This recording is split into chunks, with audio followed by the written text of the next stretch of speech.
You are not IBM or Ferrari or Gucci or anything like that. You are nothing. Nobody has ever heard of you. You're tiny. You have no money. So how do you build up from that?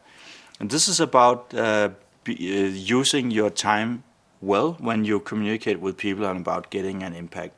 It's about how to get the attention of the press, having good dialogue and use of the press, how to do great speeches, how to perform when you are at trade shows, and so on. So, I don't know, where shall I start? I can start with speeches. It's really nice to be invited to big trade shows and fairs where you get on panels, but even better, you get on stage for 20 minutes, 45 minutes, or whatever, to talk about the industry or your company. The issue, though, is if you're not good at it, it only happens once, and then people will never invite you again. But if you're good at it, or if somebody in your company is good at it, then they'll keep inviting you, and you get a reputation for being good at it. And what happens is that organizations or companies that organize these events, they're looking for good speakers because they want to make the people who come there happy. So how do you make a good speech? How do you do a good presentation? So the way that often works when people do a presentation is you go on stage and then you talk about why you are there. So why did I start this company? Why am I excited about this problem? Or, which huge problem is there out in the world that we actually can help with? But they want to understand why you're there. Is it only a job for you? Are you there to earn your monthly salary, or is it because you have some burning desire to solve some problem?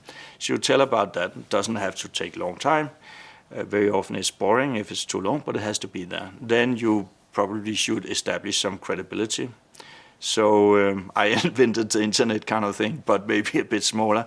But you show that you are not nobody, but you're somebody worth spending a bit of time on. And then you go into the subject matter. I like very much to have PowerPoints. Some people do great speeches without PowerPoints. But I like PowerPoints because you can have illustrations. What you need to be aware of, though, here and in many other situations also in a pitch meeting, is that if people are listening to your words, then they should not read some other words anywhere.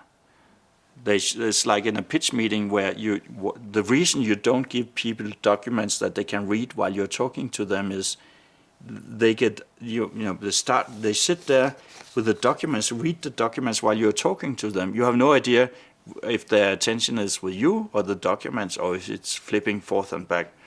The only way that it works to have words on a PowerPoint, unless it's a headline or something like that, is that you're saying a super important sentence. And the moment you say that sentence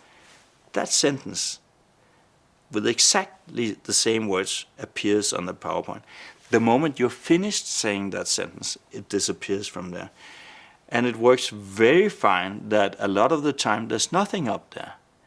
So you can have black slides, you can have black background of all your slides, and then when there's nothing for them to see, there's nothing there. So they will automatically look at you. So slides should emphasize what you're saying, but they should not compete for attention. So you can easily listen to a person and see a photo. You can listen to a person and see a diagram. But it doesn't work that you listen to a person and read something else. It doesn't work for the brain.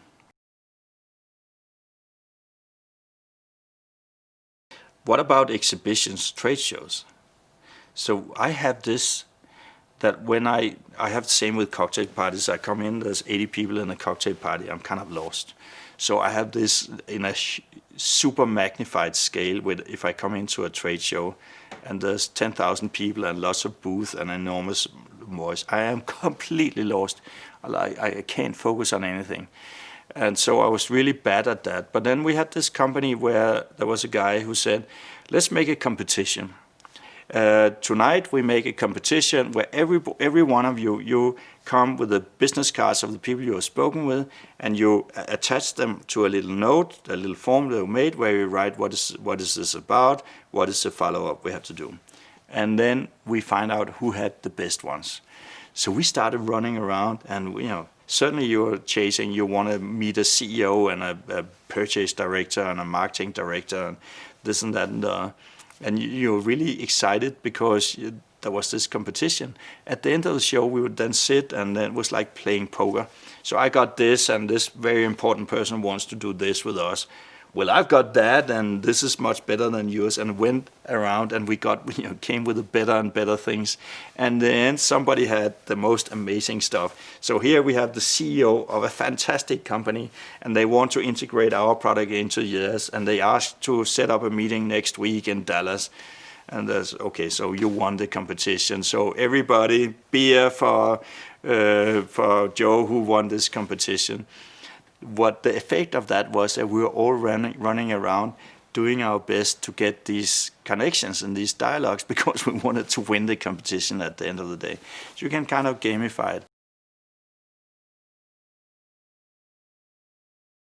Think about the journalist has a job just like you have. Your job is to build your company. The journalist's job is to find great stories that will engage people. So you have to think, in what I have, what do I think would engage people?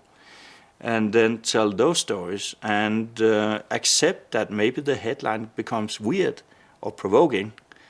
Like I was sleeping on a bench in a park in the rain and miserable. That's a great headline if you are the founder of a great successful company, because people will be intrigued.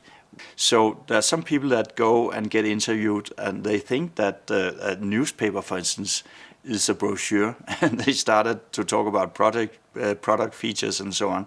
And that doesn't work. You have to give it some color. And what people like very much to hear is some anecdotes. They like very much to hear when you talk about something that went wrong, put in some drama, put in some emotion.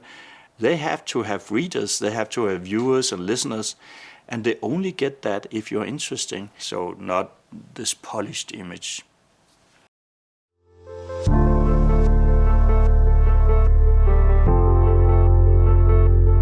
Do you speak future?